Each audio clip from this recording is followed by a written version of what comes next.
كما تسلمت وزيرة التربية الوطنية الجديدة نورية بن غبريط مهامها خلفا لعبد اللطيف باب أحمد.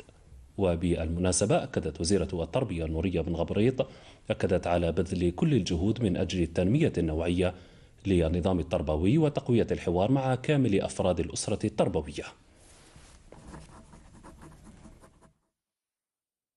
أنا مسرورة بالاستقبال، مسرورة بالنقاش اللي كان عندي مع زميلي الوزير سي باب أحمد، ومع كذلك كل الإطارات الوزارة التربية الوطنية اللي حسيت يعني من جانبهم التزام ويعني voilà une volonté de contribuer.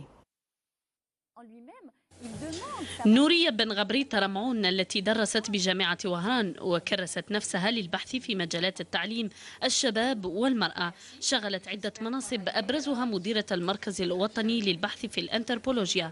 استلمت منصبها وكلها وعي بأهمية قطاع التربية كقطاع استراتيجي وحساس. عندي آمال، عندي تجربة، وعندي سورتو ثقة في ce qu'on appelle les ressources humaines. فالتجنيد موجود، ولما نحلوا نفتحوا يعني الآفاق يعني باش نقولوا التجنيد كبير، أمل كبير ومبني على الثقة.